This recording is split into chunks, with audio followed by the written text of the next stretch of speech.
Claudia Tenen, tu es une artiste sud-africaine et tu es actuellement en résidence à la Cité internationale des arts de Paris. On est dans la petite galerie où tu présentes une exposition intitulée Waking the Dead.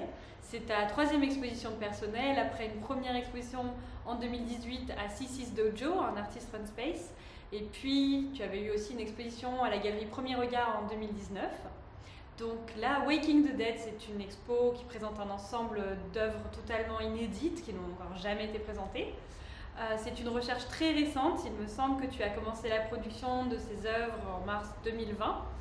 Est-ce que tu pourrais nous retracer un peu l'historique de cette recherche qui est à la fois une recherche iconographique et une recherche historique sur les empires africains de l'époque précoloniale? Je me suis intéressée au royaume du Dahomey, au Grand Zimbabwe, au Carthage, à l'empire Songhai, au royaume du Bagirmi, au Kanam Bornu. C'est une recherche iconographique sur la puissance et la manifestation de la puissance étatique ou de royaume, d'empire, et qui se manifeste par des architectures, par des palais, des tombeaux, des pièces d'art. Donc ici, il y a le royaume du Dahomey, et ça décrit dans le livre, donc c'est une photocopie de livre qui parle de du valeur militaire, et quand il y avait des invités importants qui venaient, il y avait une démonstration qui est une reconstitution d'une fausse bataille. Et du coup, il y a le témoin qui parle de ces femmes qui enjambent plusieurs mètres d'épines et qui saccagent un village. Comme une démonstration de force mise en scène. Donc ici, il y a des monolithes de Lalibela, comme un exemple d'architecture, puis de l'art copte. Donc ici, c'est des reprises à l'encre. Le scotch est utilisé comme dans un herbier, pour chaque élément peint. Donc c'est aussi pour reprendre par moments des vocabulaires de documents historiques et détourner ce vocabulaire-là. Ce carnet de recherche, on voit qu'il s'autonomise parce que les feuilles de papier, elles sont exposées un cadre, elles ne sont pas reliées comme dans un petit carnet, elles se sont autonomisées, ce sont devenues vraiment des œuvres à part entière par ensuite le travail de la peinture, du bâton d'huile, mais aussi la couture qui vient assembler ensemble des éléments disparates. Et puis ces éléments de recherche formels, à partir donc d'une recherche iconographique, d'un corpus, ils sont ici dans l'accrochage, mis en relation directe avec les peintures. Est-ce que tu peux nous en dire plus sur ce geste d'accrochage qu'on a décidé ensemble, de juxtaposition ou de mise en relation des peintures avec le dessin qui est traditionnellement le processus de recherche de la peinture? Voilà, là il y a une sorte d'équivalence à l'échelle du mur entre la peinture et le travail de recherche sur papier. Les brouillons, on les fait sur papier.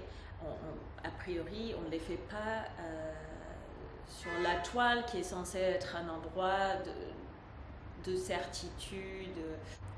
La toile, on ne le trouve que pour de la peinture, mais le papier, on le retrouve tous les jours.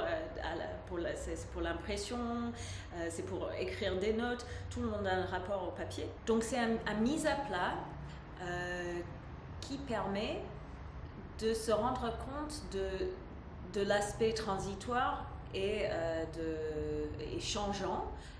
Et du coup, c'est tout ce vocabulaire-là qui est une manière de montrer l'aspect problématique de la documentation de l'histoire. on le comprend, ta recherche formelle, elle s'est vraiment centrée sur la traduction du processus de pensée, l'assemblage des idées entre elles, dans les œuvres sur papier par voilà, le collage, le fait d'assembler des éléments disparates entre eux. C'est assez parlant avec les œuvres sur papier. Est-ce que tu peux nous expliquer comment tu as tenté de reproduire ce geste-là de façon proprement picturale? Comment tu as trouvé en peinture le moyen de traduire l'idée à l'œuvre?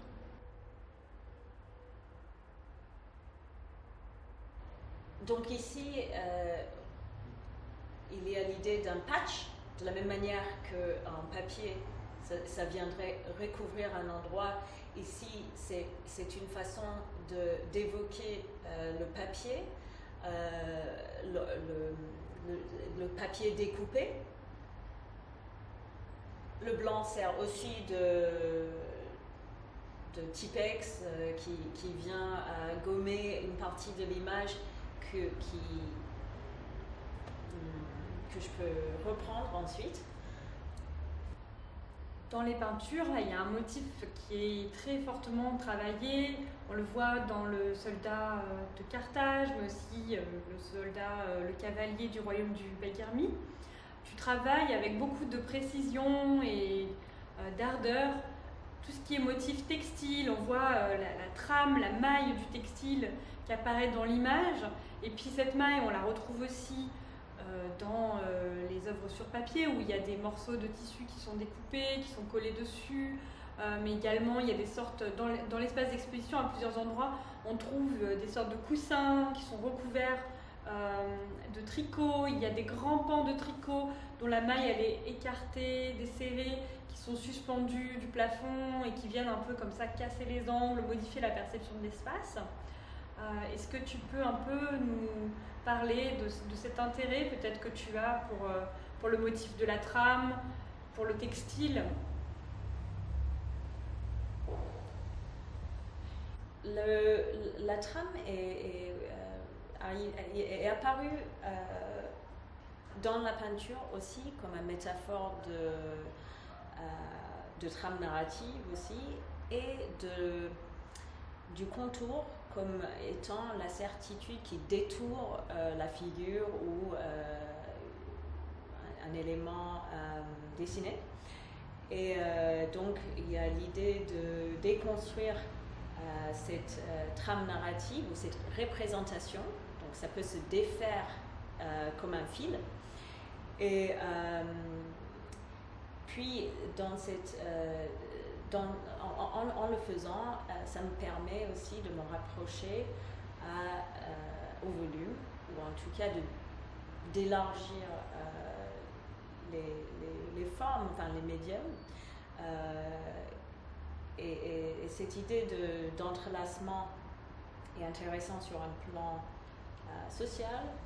Et du coup, cette mise en relation entre une trame physique et l'idée de la trame comme étant une métaphore pour le trait, comme étant, qui relie deux points, donc deux pôles qui s'opposent, qui en devenant molle remet en question des certitudes. C'était aussi une manière de relier, d'élargir aussi les médiums et de partir aussi sur du tissu du tricot, et qui renvoie à la sculpture, aux vêtements, au corps aussi. C'est aussi une autre manière d'aborder le corps sans passer par la peau. Pendant toute la préparation, on a beaucoup utilisé les termes de entangled, intertwined, pour décrire la façon dont les choses peuvent s'interpénétrer, s'influencer à divers endroits mutuellement, avec cette idée que des rencontres avec des personnes, des événements, des images ou des éléments de l'histoire peuvent venir modifier, métamorphoser des endroits de ta pratique, comme si des différents niveaux de calque pouvaient à un moment donné comme ça s'enchevêtrer, se tisser ensemble et voilà, s'interpénétrer d'une certaine façon.